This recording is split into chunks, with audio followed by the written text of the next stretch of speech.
ধর্মীয় আচার ভাবগাম্ভীর্যে পবিত্র ঈদে মিলাদুন্নবী পালন। ঢাকা, চট্টগ্রাম সহ সারা দেশে বর্ণাঢ্য জশ্নে জুলুস, লাখো মুসল্লির ঢল। আজকে ঈদের মিলাদুন্নবী হচ্ছে আমাদের রাসূল পাক সাল্লাল্লাহু আলাইহি ওয়াসাল্লাম এই দুনিয়াতে তশরিফ এনেছে। এই জশ্নে জুলুস শুধু একটা শোডাউন না, এই শোডাউনের উদ্দেশ্য আন্তর্জাতিকভাবে সারা পৃথিবীকে জানিয়ে দেওয়া মুসলমানরা সন্ত্রাসী না। পাকিস্তান, মিশর, ইরাক সহ মুসলিম বিশ্বে নানা আয়োজন।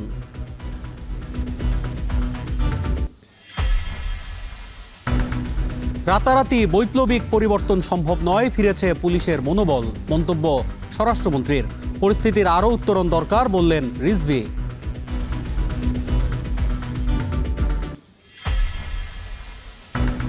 সিঙ্গাপুর থেকে ফেরার পথে ঢাকায় ভুটানের রাজার যাত্রা বিরতি। রাষ্ট্রপতি মির্জা ফখরুল ইসলাম আলমগীরের সঙ্গে বিমানবন্দরে সৌজন্য সাক্ষাৎ।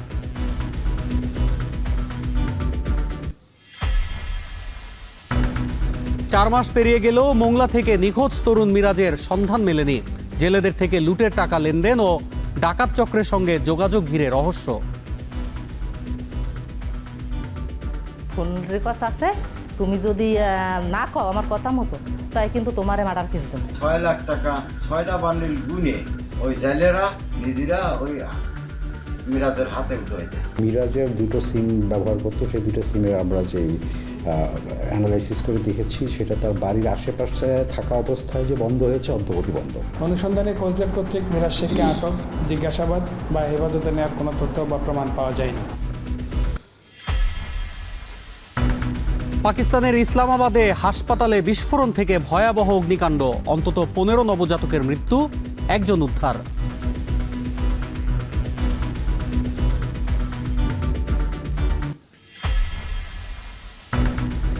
দিন দিন কঠোর অভিবাসন নীতির পথে হাঁটছে যুক্তরাষ্ট্র। বিশ্বজুড়ে ভিসা আবেদনকারীদের অ্যাপয়েন্টমেন্ট স্থগিত।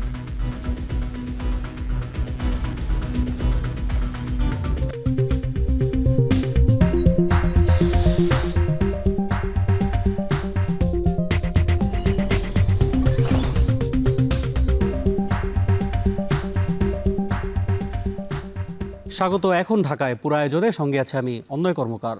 ধর্মীয় আচার ও ভাবগাম্ভীর্যের মধ্য দিয়ে পালিত হচ্ছে পবিত্র ঈদে মিলাদুন্নবী। মহানবী হজরত মোহাম্মদ সাল্লাল্লাহু আলাইহি ওয়াসাল্লামের জন্ম এবং ওফাতের পুণ্য স্মৃতিময় দিনটি উদযাপনে আয়োজন করা হয়েছে বর্ণাঢ্য জশ্নে জুলুস। সেই খবর জানাতে রাজধানীর দোয়েল চত্বর থেকে সাজিদ আরাফাত, চট্টগ্রাম থেকে হোসাইন জিয়াদ এবং ময়মনসিংহ থেকে যুক্ত হচ্ছেন সহকর্মী ইমতিয়াজ আহমেদ। শুরুতেই যাচ্ছি সাজিদ আরাফাতের কাছে।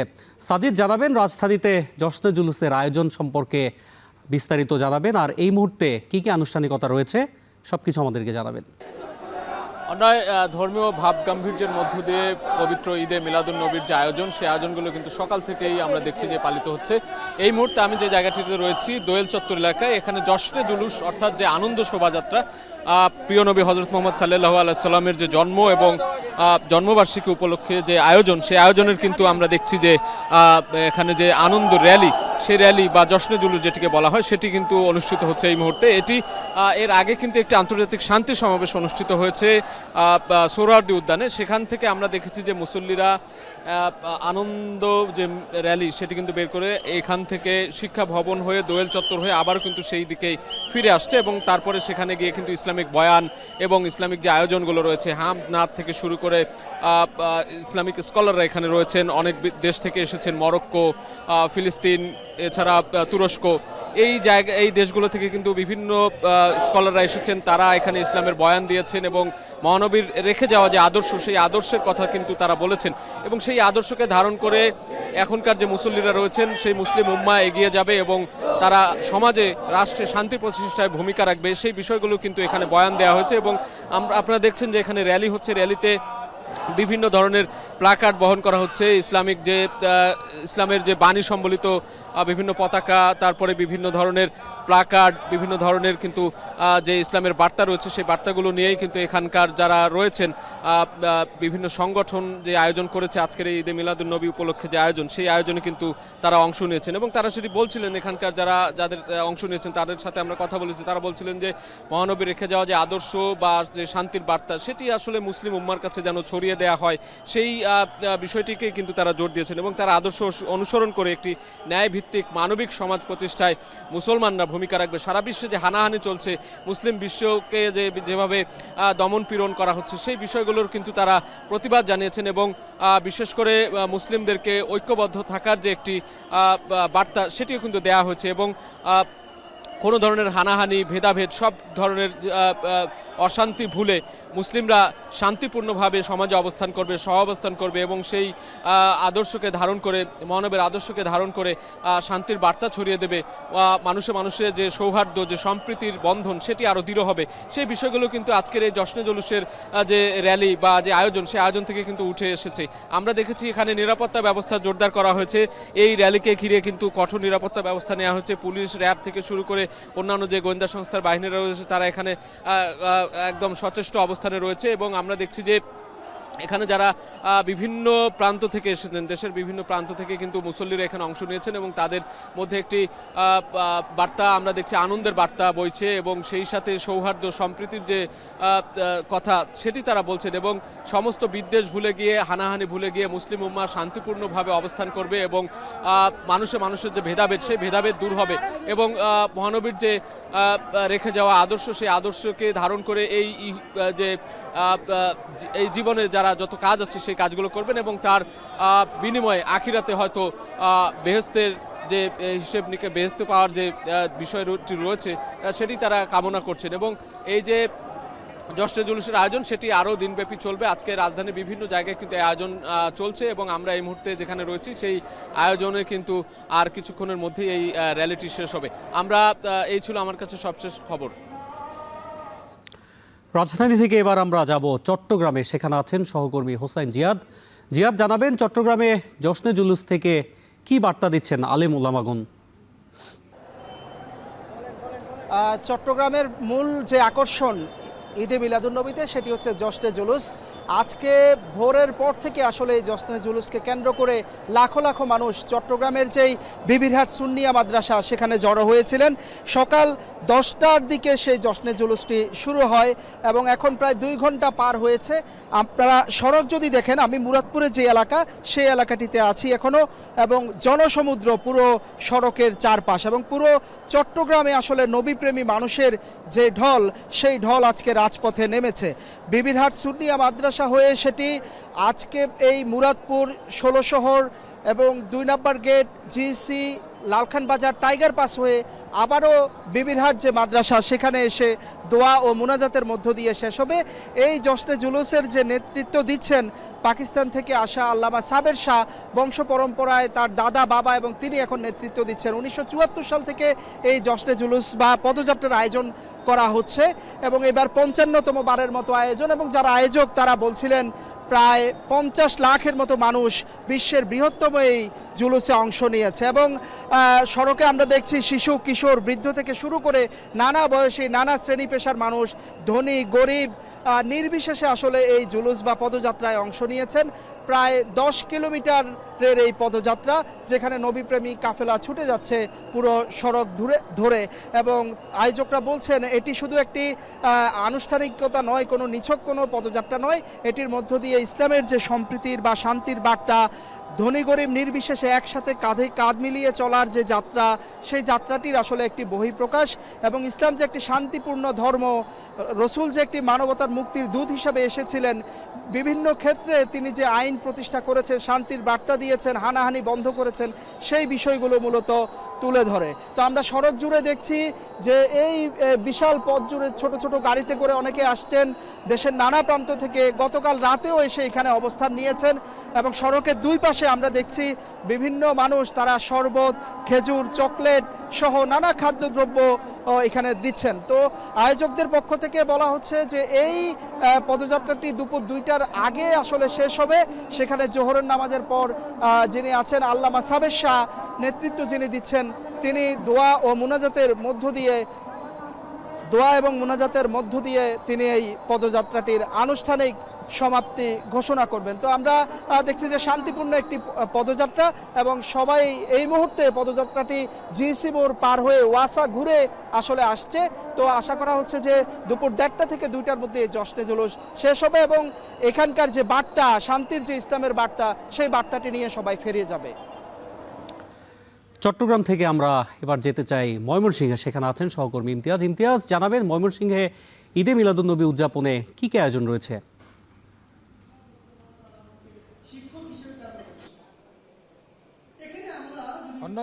যথাযথ ভাবগাম্ভীর্যের মধ্য দিয়ে, ইসলামিক ধর্মীয় ভাবগাম্ভীর্যের মধ্য দিয়ে সারা দেশের মতো ময়মনসিংহেও কিন্তু পবিত্র ঈদে মিলাদুন্নবী পালিত হচ্ছে। আমরা এই মুহূর্তে ময়মনসিংহ নগরীর টাউন হলে রয়েছে, অডিটোরিয়ামে, এবং এখানে ময়মনসিংহ সিটি কর্পোরেশনের আয়োজনে একটি চমৎকার একটি আয়োজন করা হয়েছে। সেখানে আমরা দেখতে পাচ্ছি যে এখানে ময়মনসিংহের যত ধরনের বড় বড় মাদ্রাসা রয়েছে, মসজিদ রয়েছে, সেখানকার ইমাম সাহেব থেকে শুরু করে বুজুর্গ ব্যক্তিবর্গ, আলেম উলামা এবং এক ঝাঁক তরুণ শিক্ষার্থীদের আমরা দেখতে পাচ্ছি। এখানে মূলত মহানবী হযরত মুহাম্মদ সাল্লাল্লাহু আলাইহি ওয়াসাল্লাম তার জীবন ও আদর্শ শীর্ষক যে আলোচনা, দোয়া মাহফিল, সেই আয়োজনটি করছে সিটি কর্পোরেশন। এবং এখানেই আমাদের যে প্রিয় নবী হযরত মুহাম্মদ সাল্লাল্লাহু আলাইহি ওয়াসাল্লামের যে জীবন আদর্শ, তার যে রাজনৈতিক দর্শন, তার যে চিন্তা তার যে কর্ম, সেই বিষয় নিয়ে কিন্তু এখানে আলোচনা হচ্ছে। মূলত যেটা বলা হচ্ছে যে মহানবী হযরত মুহাম্মদ সাল্লাল্লাহু আলাইহি ওয়াসাল্লামের জন্ম এবং ওফাতের যে পূর্ণ স্মৃতিময় দিন, হযরত মুহাম্মদ সাল্লাল্লাহু আলাইহি ওয়াসাল্লামের যে পূর্ণ স্মৃতিময় দিন, সেটি কেই আজকে সারা বিশ্বে কিন্তু উদযাপন করছে। প্রায় 1400 বছর আগে এই দিনে মানব জাতির যে হেদায়েতের আলো নিয়ে আখিরি নবী হযরত মুহাম্মদ সাল্লাল্লাহু আলাইহি ওয়াসাল্লাম মক্কায় জন্মগ্রহণ করেন এবং 632 খ্রিস্টাব্দে এই দিনই তিনি ওফাত লাভ করেন। সারা বিশ্বে মুসলমানরা দিনটি পবিত্র ঈদে মিলাদুন্নবী হিসেবে পালন করে এবং হযরত মুহাম্মদ সাল্লাল্লাহু আলাইহি ওয়াসাল্লাম ছিলেন ইসলামের সর্বশেষ নবী ও রাসূল এবং তার যে আবির্ভাব এবং ইসলামের যে শান্তির বাণী যে তিনি প্রচার করেছেন, বিশ্বজুড়ে আলোড়ন সৃষ্টি করেছেন এবং সকলের যে প্রিয় হয়েছিল, সেই বিষয়টি নানান দিক কিন্তু আলোচনায় উঠে আসছে। এবং পৃথিবীতে তার আগমন ছিল কিন্তু মূলত মানব জাতির জন্য আল্লাহর অপার অনুগ্রহ, এবং তিনি মানব জাতিকে অন্ধকার থেকে আলোর পথে পরিচালিত করেন এবং তার যে চেষ্টা, সংগ্রাম এবং সান্নিধ্য, জাহেলি যুগ থেকে যে একটা বের করে নিয়ে আসার যে তার যে আপ্রাণ চেষ্টা এবং তার যে সফল কাম হওয়া, সেই বিষয়গুলো উঠে আসে। এবং হযরত মুহাম্মদ সাল্লাল্লাহু আলাইহি ওয়াসাল্লাম 570 খ্রিস্টাব্দে মক্কা নগরীতে অভিজাত কুরাইশ বংশে জন্মগ্রহণ করেন আমরা জানি, এবং খুব জন্মের আগে তিনি পিতৃহীন হন এবং অল্প বয়সে মা ও দাদাকে হারান।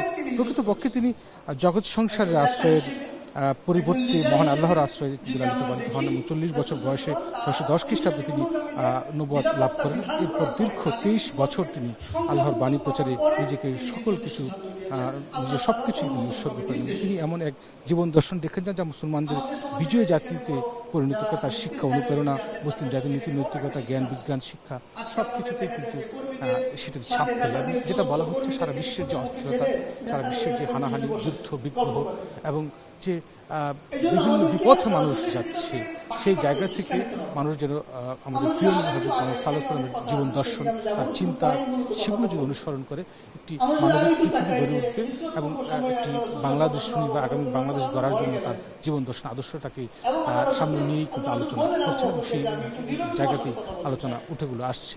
সব মিলে এই ছিল আমাদের চন্দ্র ময়মনসিংহ থেকে সবশেষ। পবিত্র ঈদে মিলাদুন্নবীর নানা আয়োজনের খবর জানাতে রাজধানীর দোয়েল চত্বর থেকে সাজিদ আরাফাত, চট্টগ্রাম থেকে হোসাইন জিয়াদ এবং ময়মনসিংহ থেকে যুক্ত ছিলেন ইমতিয়াজ আহমেদ।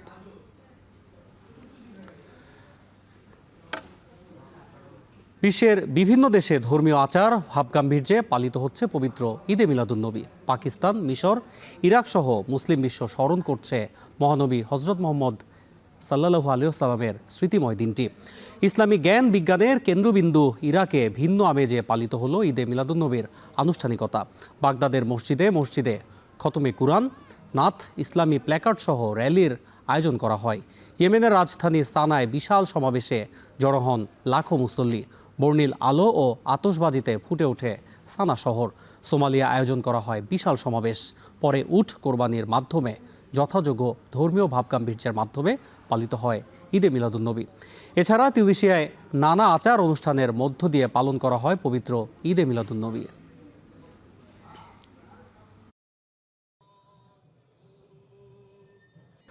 রাতারাতি বৈপ্লবিক পরিবর্তন সম্ভব নয়, সকল অপরাধের যথাযথ ব্যবস্থা নিচ্ছে আইন শৃঙ্খলা বাহিনী। আর নবীজির আদর্শ অনুসরণের মাধ্যমেই সমাজ ও রাষ্ট্রে শৃঙ্খলা ফেরানো সম্ভব বলে মন্তব্য বিএনপি নেতাদের। সকালে রাজধানীর নয়াপল্টনে ঈদে মিলাদুন্নবী উপলক্ষে বিএনপি আয়োজিত দোয়া মাহফিলে এ কথা বলেন বিএনপির স্থায়ী কমিটির সদস্য ও স্বরাষ্ট্রমন্ত্রী সালাউদ্দিন আহমেদ এবং দলটির ভারপ্রাপ্ত মহাসচিব অ্যাডভোকেট রুহুল কবির রিজভী।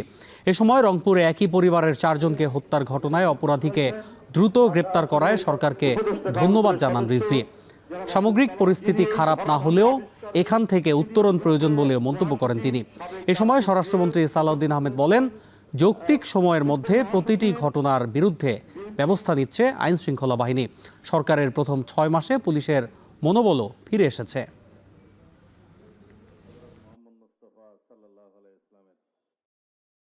এখন যে পরিবেশ রয়েছে সেই পরিবেশ আগের চাইতে খারাপ হচ্ছে সেটা বলবো না, কিন্তু এখান থেকে আমাদের আরো উত্তরণ ঘটানো দরকার। বাংলাদেশের সকল অপরাধীরা তারা আইনের আওতায় আসবে, তাদের বিচার হবে, এটা জনগণ চায়। রাতারাতি বৈপ্লবিক পরিবর্তন আমরা কেউ আশা করতে পারি না। আমরা আইন শৃঙ্খলা পরিস্থিতিকে একটা এমন পর্যায়ে উন্নতি করতে পারবো, ইনশাআল্লাহ জনপ্রত্যাশা পূরণ হবে। এই বাহিনী জনবান্ধব বাহিনী হিসাবে নিজেদেরকে প্রতিষ্ঠা করবে। তাদেরকে যেমন অ্যাকাউন্টেবিলিটি এবং তাদের জবাবদিহিতা নিশ্চিত করা হচ্ছে, তাদের কর্মকাণ্ডের ট্রান্সপারেন্সি স্বচ্ছতাও নিশ্চিত করা হবে।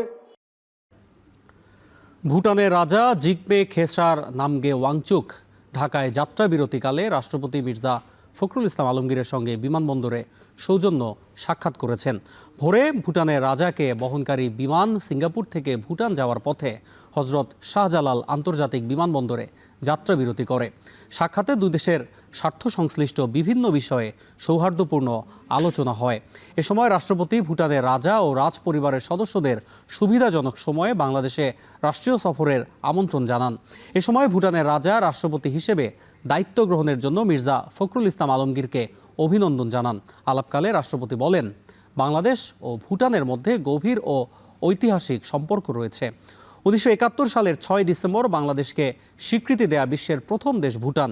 দুই দেশের অভিন্ন উন্নয়ন ও সমৃদ্ধির আকাঙ্ক্ষার কথা তুলে ধরে ভুটানের রাজা শিক্ষা, বাণিজ্য ও বিনিয়োগ সহ বিভিন্ন ক্ষেত্রে দ্বিপক্ষীয় সহযোগিতা আরও বাড়ানোর তাগিদ দেন। পরে রাজাকে বহনকারী বিমানটি সকাল 6:30টার দিকে ভুটানের উদ্দেশ্যে ঢাকা ত্যাগ করে।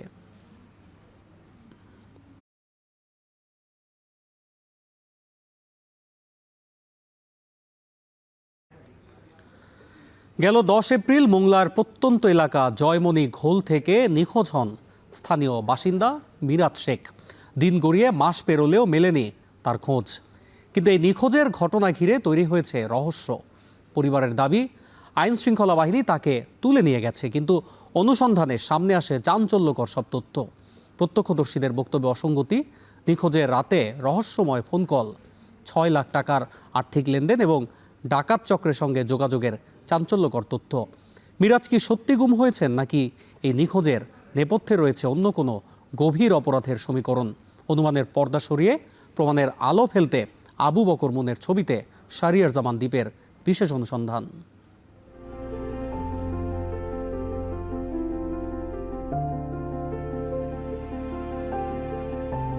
প্রতিদিনের চেনা ভোর, নদীর জলে জীবন খোঁজে মানুষ।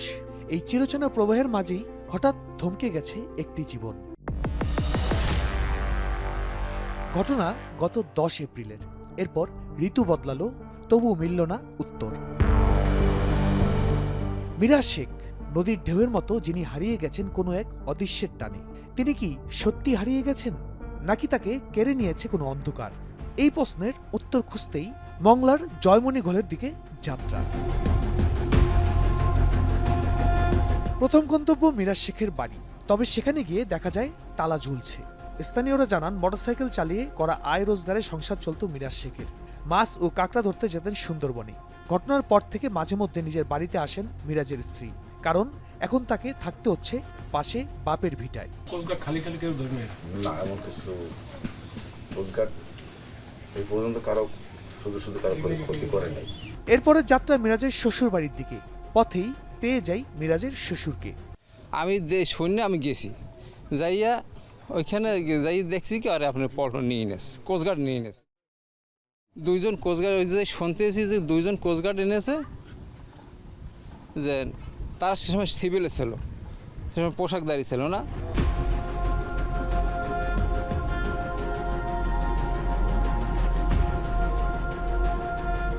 মিরাজকে কোস্টগার্ড ধরে নিয়ে গেছে এমন দাবির পক্ষে বড় ভিত্তি ছিল প্রত্যক্ষদর্শীদের বক্তব্য। তবে ঘটনাস্থলে গিয়ে মিরাজের পরিবারের দাবির সত্যতা মেলেনি। 8-10 দিন পর তারা আমার দ্বারা গেছে, যাই আমার দোকানে বই আমি এই যে ভিডিওটা আনেছে আমার আগে থাকতেই বলে নেছে যে এইভাবে তুমি বলবা, তোমার এক বলা যদি আমার পোলাটা আমরা পাই না। আমি তো হিসেব করেছি সরল মনে যে এই কথাটা যদি বলি আবার চিন্তা আমি তাদের এই মতন না বলি, তাই তো আমার পরবর্তীতে দোকানদারি না করতে দিল বা এনে আমার সরাই দিল। এই এটা আমি নিজে হুমকির মানে নিজে ভাববে মিথ্যে বক্তব্যটা আমি ওই সময় তার কাছে দিয়েছি, সাক্ষী রেখে করতে পেরে যে আমি কোস্টগার্ড মিরাজে নিয়ে গেছে এটা আমি দেখিনি। ওর 7-8 দিন পরে আমাকে মিরাজের স্ত্রী, মিরাজের মা আর ওর বোন যাই বলতেছে যে আপনি বোটে নিয়ে গেছেন, মানে পল্টন উঠে যে এটা বললে হবে না। আমি কিছু সারা এটা আমি দেখিও না, আমি বলতেও পারবো না। ওরা এই জিনিসটা ইস্যু করিয়া একটা ভিডিও তৈরি করছে, ভিডিও তৈরি করিয়া এটা মোবাইলে ছেড়ে দিয়েছে। মিরাজের বোন লিজা আটকের সময় উপস্থিত থাকার দাবি করলেও প্রযুক্তি বলছে ঘটনার সময় তিনি যশোরে অবস্থান করছিলেন। তখন বলছিলাম আর 500 টাকা দিয়েছিল, বলছিল যে 500 টাকা নে তুই এই অবস্থায় এইটা বলবি, এতে কোনো সমস্যা হবে না। মিরাজের বোন বলছে আর মিরাজের বউ মিরাজের মায় আর কইছে সাংবাদিক হবে আনে তুমি ফোন রেকর্ড আছে, তুমি যদি না কও আমার কথা মতো তাই কিন্তু তোমারে মার্ডার কেস দিম, তোমারে গুম কেস দিম।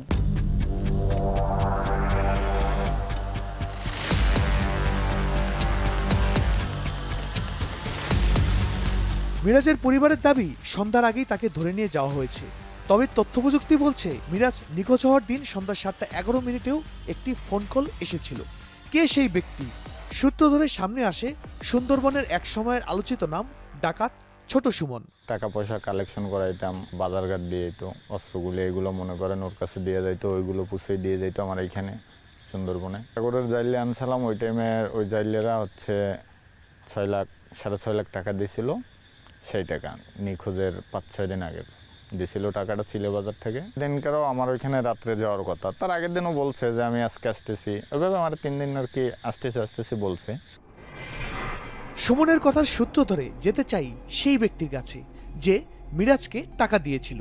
স্থানীয় সেই ব্যক্তি বিষয়টি স্বীকার করে জানান জেলেদের কাছ থেকে ডাকাতির টাকা মিরাজের হাতে তুলে দেওয়া হয়েছিল, যেটি ডাকাত সুমনের কাছে পৌঁছানোর কথা ছিল। রাত 9টার সময় মিরাজরে পাঠানোর পর আমি 6 লাখ টাকা 6টা বান্ডিল গুনে ওই জেলেরা নিজেরা ওই মিরাজের হাতে উঠে দেয়। স্থানীয় ইউপি সদস্য জানান মিরাজের বাবা একসময় ডাকাতি করতেন, গ্রেফতারও হয়েছিলেন। বাবার পথ ধরে তারও ডাকাত দলের সাথে যোগাযোগ ছিল। আমি যতটুকু শুনছি সে ইয়াবা খাইত। আগে তো ওই ওর বাবা যখন ডাকাতি করতো ও তো অনেক লুকাই ছিল, ও তো ওর বাবার সোর্স ছিল তখন শুনছি, ওকে তখন একবার মানে অ্যারেস্টও করছিল সম্ভবত। সাবেক মেয়র ও স্থানীয় বিএনপি নেতা জানান নিজেদের স্বার্থ হাসিলের জন্য মিরাজের পরিবারকে ব্যবহার করছে একটি মহল। যে সরকার আসছে এরপরের থেকে তো এই ধরনের ঘটনা হওয়ার কথাও না আর হয়ও না। আইন শৃঙ্খলা বাহিনী বলছে এই ঘটনায় মিরাজের মা নিখোঁজ হওয়ার 13 দিন পর মংলা থানায় সাধারণ ডায়েরি করেন। বর্তমানে সেটির তদন্ত চলছে। তদন্তের টেকনিক আছে, তা অ্যাপ্লাই করে আমরা মিরাজের অনুসন্ধান করছি, কিন্তু বলার মতো এখন পর্যন্ত তদন্তের কোনো অগ্রগতি নেই। মিরাজের 2টো সিম ব্যবহার করতো, সেই 2টা সিমের আমরা যেই অ্যানালাইসিস করে দেখেছি সেটা তার বাড়ির আশেপাশে থাকা অবস্থায় যে বন্ধ হয়েছে অন্তর্বর্তী বন্ধ। সংশ্লিষ্ট ইউনিটের অপারেশনাল রেকর্ড, টহল কার্যক্রম, দায়িত্বপ্রাপ্ত সদস্যদের উপস্থিতি এবং অন্যান্য সংশ্লিষ্ট তথ্যাদি বিস্তারিতভাবে যাচাই করা হয়। অনুসন্ধানে কোস্টগার্ড কর্তৃক মিরাজ শেখকে আটক, জিজ্ঞাসাবাদ বা হেফাজতে নেওয়ার কোনো তথ্য বা প্রমাণ পাওয়া যায়নি। বিশেষজ্ঞরা বলছেন বর্তমানে সরকার যেখানে গুমের ঘটনায় জড়িতদের বিচার করছে সেখানে কোনো বাহিনী নতুন করে গুমের ঘটনা ঘটানোর সাহস পাবে না। কেউ কোনো কিছু ক্লেম করলেই সেটাকে আমরা সত্য হিসেবে ধরে নিয়ে আগানো উচিত বলে আমি মনে করি না। মিরাজ শেখের নিখোঁজ হওয়া এখন কেবল একটি নিছক হারিয়ে যাওয়ার গল্প নয়, এটি একটি গোলকধাঁধা যেখানে অভিযোগের মেঘে ঢাকা পড়েছে প্রমাণের আকাশ। শাহরিয়ার জামান দ্বীপ, এখন সুন্দরবন। রংপুর জেলা স্কুলের সাবেক শিক্ষক গণপতি চক্রবর্তী ও তার পরিবারের সবাইকে হত্যার ঘটনায় সুষ্ঠু তদন্ত ও বিচার নিশ্চিতের দাবি আত্মীয় স্বজন ও রংপুরবাসীর। আর এ নিয়ে আরও জানাতে রংপুর থেকে সরাসরি যুক্ত হচ্ছেন সহকর্মী আমিরুল বাপ্পি। বাপ্পি, জানাবেন এই ঘটনা নিয়ে পুলিশ নতুন কোনো তথ্য দিয়েছে কিনা, কি বলছেন স্বজন ও স্থানীয়রা?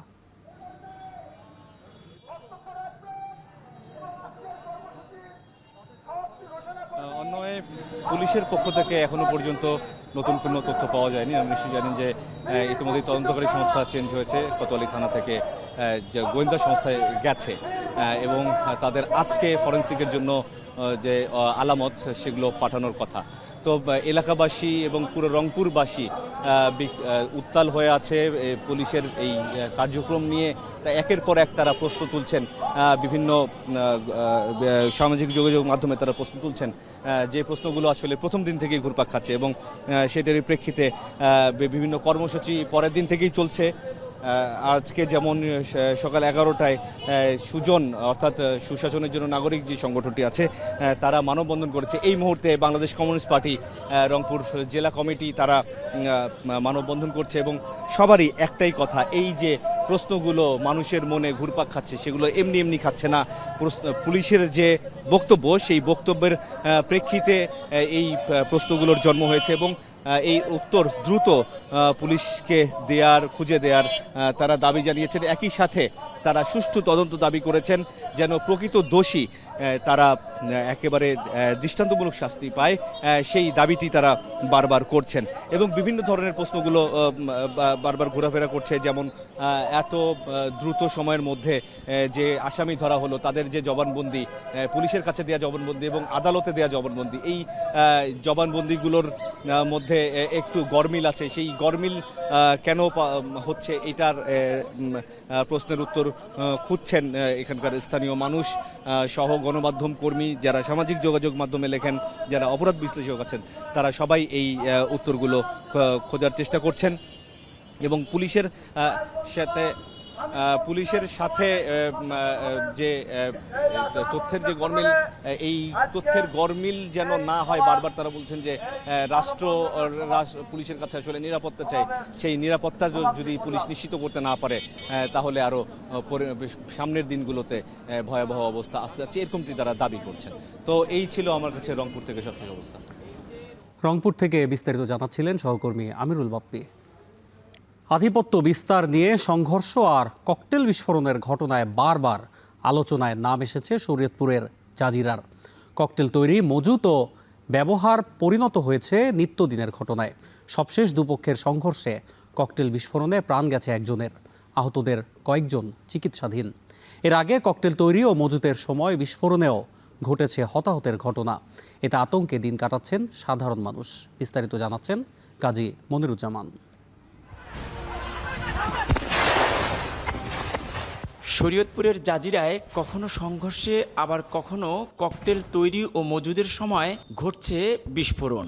সর্বশেষ গত 10 আগস্ট মুলনা ইউনিয়নের লাউখোলা এলাকায় আধিপত্য বিস্তারকে কেন্দ্র করে দুই পক্ষের সংঘর্ষে অনেকগুলো ককটেল বিস্ফোরণ ঘটে। এতে মান্নান সর্দার নামে 70 বছরের এক ব্যক্তি নিহত হন, আহত হন অন্তত 10 জন।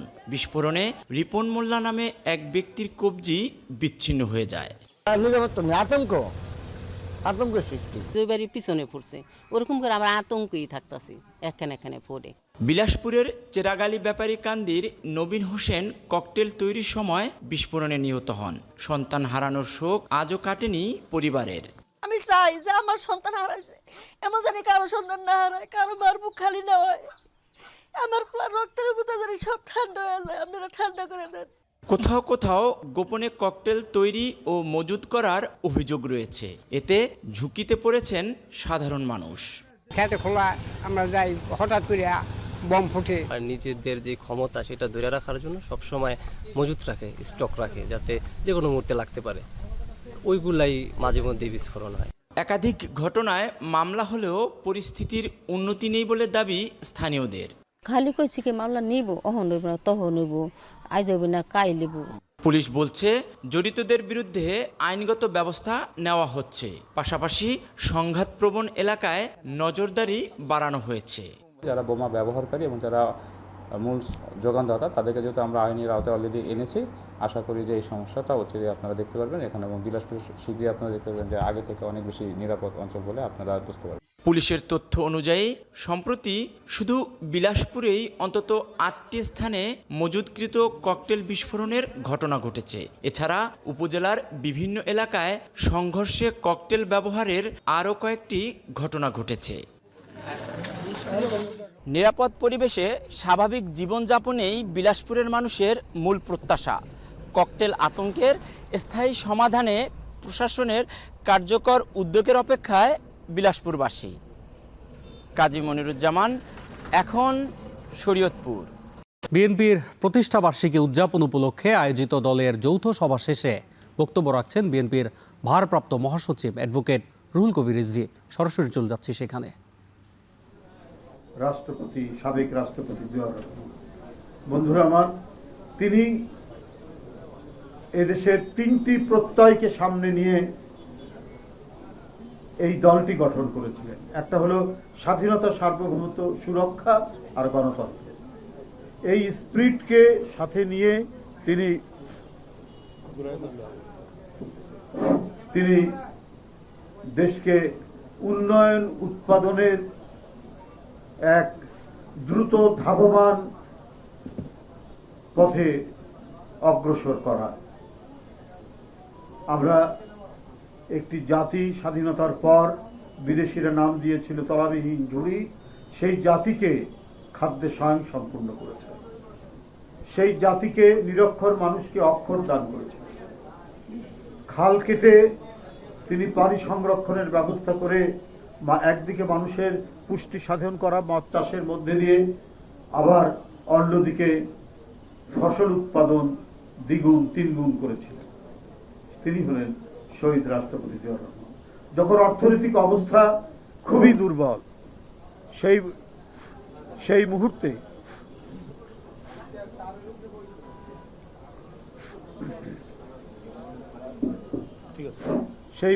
তিনি সেই মুহূর্তে তিনি দেশকে একটা মজবুত ভিত্তির উপর দাঁড় করাতে পেরেছিলেন। কিন্তু দেশি বিদেশি চক্রান্তকারীরা প্রথম থেকেই জিয়াকে সহ্য করতে পারছেন না। রাষ্ট্রপতি জিয়া আন্তর্জাতিক চক্রান্তের শিকার হন। তাদের এদেশীয় অনুচররা জিয়াকে পৃথিবী থেকে সরিয়ে দেওয়ার নানা আয়োজন করে এবং 1981 সালের 30শে মে চট্টগ্রাম সার্কিট হাউসে নির্মমভাবে হত্যা করে। সেদিন একটা মানুষের মৃত্যু নয়, যেন আমাদের স্বাধীনতা গুলিবিদ্ধ হল, যেন আমাদের সার্বভৌমত্বের উপর ভয়ঙ্কর আক্রমণ হল এবং আমাদের গণতন্ত্রকে মুক্ত করে ফেলা হলো। কারণ তার মাত্র কয়েক মাসের মধ্যেই গণতন্ত্র হত্যা করে হোসেন মোহাম্মদ এরশাদ রাষ্ট্র ক্ষমতায় আসেন। দেশের বাইরের খবর, পাকিস্তানের রাজধানী ইসলামাবাদে একটি হাসপাতালের শিশু বিভাগে আগুন লেগে অন্তত 15 নবজাতকের মর্মান্তিক মৃত্যু হয়েছে। উদ্ধার করা হয়েছে মাত্র একজনকে। বুধবার সকালে হাসপাতাল কর্মকর্তাদের বরাতে এমন তথ্য জানায় পাকিস্তানের গণমাধ্যমগুলো। জানা গেছে এসি বিস্ফোরণ থেকেই অগ্নিকাণ্ডের সূত্রপাত। এরই মধ্যে নিয়ন্ত্রণে এসেছে আগুন। বিস্তারিত জানাচ্ছেন পেনুকা সুলতানা। পৃথিবীতে আসতেই ঝরে পড়ল এতগুলো নিষ্পাপ প্রাণ। কেবল কর্তৃপক্ষের গাফিলতির কারণে আগুনে পুড়ে প্রাণ গেল এসব নবজাতকের। মর্মান্তিক এই ঘটনাটি ঘটেছে পাকিস্তানের রাজধানী ইসলামাবাদের একটি হাসপাতালের শিশু বিভাগে। বুধবার সকালে পাকিস্তান ইনস্টিটিউট অফ মেডিকেল সায়েন্সের নার্সারি বিভাগে হঠাৎ করেই আগুন লাগে, যেটি ছিল মূলত নবজাতক ওয়ার্ড। মুহূর্তে আগুন ছড়িয়ে পড়লে ভেতরে প্রাণ যায় বেশ কয়েকজন নবজাতকের। আগুন লাগার পর মাত্র একজনকে উদ্ধারে সক্ষম হন কর্তব্যরত এক চিকিৎসক। তবে তার অবস্থা সম্পর্কে বিস্তারিত কিছুই জানা যায়নি। রোগীর স্বজনরা জানান, আগুন লাগার পর অনেক পরে দুর্ঘটনাস্থলে এসে পৌঁছায় দমকল বাহিনী। बहुत लेट टीम्स पहुंची हैं, कुछ यहाँ पर हमला कोई भी नहीं है। सारे फायर ब्रिगेड बहुत 2 घंटे बाद आए हैं। नर्सरी में बच्चे जल गए हैं। এরই মধ্যে উদ্ধারকর্মীরা জানিয়েছে এসি বিস্ফোরণ থেকে আগুনের সূত্রপাত। তবে খবর পাওয়ার পরপরই উদ্ধারকারী দল ঘটনাস্থলে এসে পৌঁছায়। আগুন নেভাতে দমকল বাহিনীর 6টি গাড়ি ও 4টি অ্যাম্বুলেন্স অংশ নেয়। তাদের নিরলস প্রচেষ্টায় এক পর্যায়ে নিয়ন্ত্রণে আসে আগুন। এদিকে মর্মান্তিক এই ঘটনার দুঃখ প্রকাশ করেছেন পাকিস্তানের প্রধানমন্ত্রী শেহবাজ শরীফ। পাশাপাশি এ ঘটনায় সুষ্ঠু তদন্তের মাধ্যমে দায়ীদের বিরুদ্ধে কঠোর ব্যবস্থা নিতে সংশ্লিষ্ট কর্তৃপক্ষকে নির্দেশ দিয়েছেন। পেনুকা সুলতানা, এখন বিশ্ব। যুক্তরাষ্ট্রের ভিসা আবেদনকারীদের অ্যাপয়েন্টমেন্ট বিশ্বজুড়ে স্থগিত করেছে ট্রাম্প প্রশাসন। দেশটিতে কঠোর অভিবাসন নীতির অংশ হিসেবে এই পদক্ষেপ। মার্কিন পররাষ্ট্র দপ্তরের এক মুখপাত্র জানান, ভিসা পরিষেবার বৈশ্বিক প্রশিক্ষণের উদ্যোগ নেয়ার কারণে বিশ্বজুড়ে সব মার্কিন দূতাবাস এবং কনসুলেটে অ্যাপয়েন্টমেন্ট স্থগিত রাখা হয়েছে। যদিও পররাষ্ট্র দপ্তর প্রশিক্ষণের সময়সূচি সম্পর্কে বিস্তারিত কিছু জানায়নি।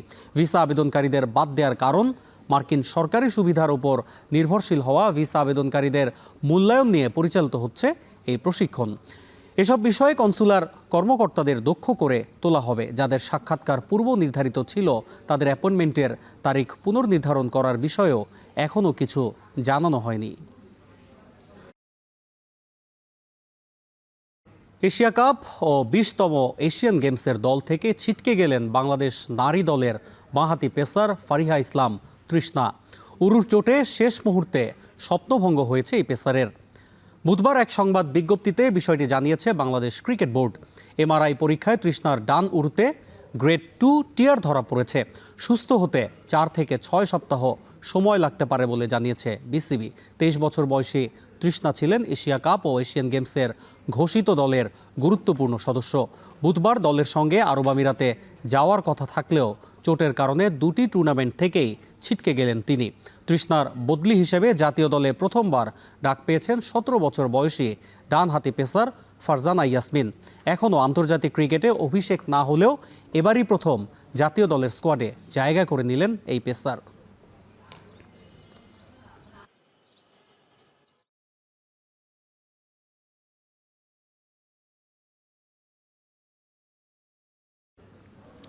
এই ছিল এখন ঢাকায়। এতক্ষণ সঙ্গে থাকার জন্য ধন্যবাদ।